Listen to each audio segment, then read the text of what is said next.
जो मणिपुर की पहली चीज तो मणिपुर के अंदर जिस तरह के हालात पिछले कुछ महीनों से बने हुए हैं और केंद्र सरकार खासकर प्रधानमंत्री जी ने इसके ऊपर कभी कुछ भी नहीं बोला, ये बहुत चिंताजनक है। कोई कार्रवाई नहीं की गई इस बारे में। और कोई दूसरी चीज, जो कल वीडियो पूरा वायरल हुआ जिसमें दो बहनों को जिस तरह से निर्वस्त्र करके उनको परेड किया गया और उनके साथ सामूहिक तौर पे गलत काम किए गए, उससे पूरा देश की आत्मा झकझोर दी है उन वीडियोस ने। पता चला कि वो वीडियो अभी के नहीं है, 2.5 महीने पहले के हैं और 2.5 महीने के अंदर वहां की सरकार ने इस बारे में कुछ भी नहीं किया। ये बेहद शर्मनाक है, ये क्रिमिनल है, ये आपराधिक मामला बनता है।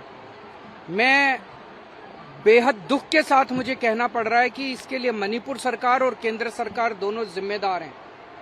अक्सर देखने में आया है कि इस तरह के जब भी कभी देश में वाकया होते हैं तो प्रधानमंत्री जी चुप्पी साध लेते हैं। ये एक कमजोर लीडर की निशानी है। एक कमजोर लीडर होता है कि जब समस्या आती है तो वो चुपचाप अपने कमरे में बंद होके बैठ जाता है। एक जो साहसिक और करेजस लीडर होता है, असली लीडर होता है, वो फ्रंट से काम करता है, फ्रंट पे आके काम करता है। जब कोई मुसीबत होती है तो फ्रंट पे दिखाई देता है नेता। ऐसा नहीं होता कि मुसीबत आने पे चुप्पी साध के और अपने कमरे के अंदर बंद होके बैठ जाओ। तो ये बेहद दुख की बात है कि 2, 2.5, 3 महीने से जब से मणिपुर की समस्या हुई है, प्रधानमंत्री जी चुप्पी साध के अपने कमरे में बैठे हैं।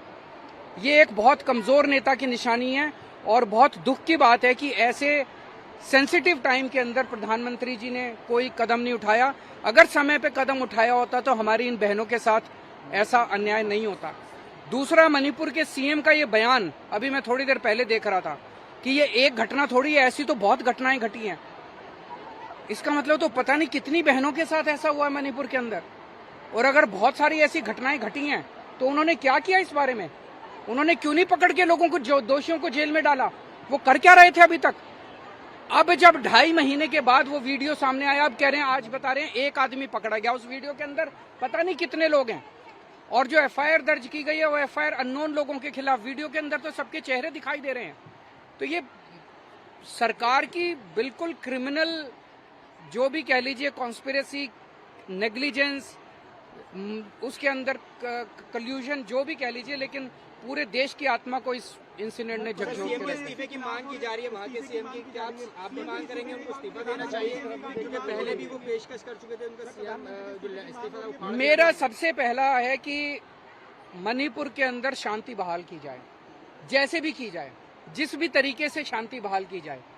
ये एक ऐसा सेंसिटिव मामला है जिसमें मैं कोई राजनीति नहीं करना चाहूंगा, लेकिन कुछ भी करके प्रधानमंत्री जी को सामने आना पड़ेगा। कमरे के अंदर चिटकनी मार के बैठने से प्रधानमंत्री, देश का प्रधानमंत्री, अगर देश के अंदर समस्या चल रही है और अंदर कमरे के अंदर चिटकनी मार के बैठ जाएगा तो फिर देश कहां जाएगा? कौन संभालेगा देश को? प्रधानमंत्री जी को सामने आके और इसकी जिम्मेदारी लेनी पड़ेगी और कुछ ना कुछ कठोर और इफेक्टिव कदम उठाने पड़ेंगे।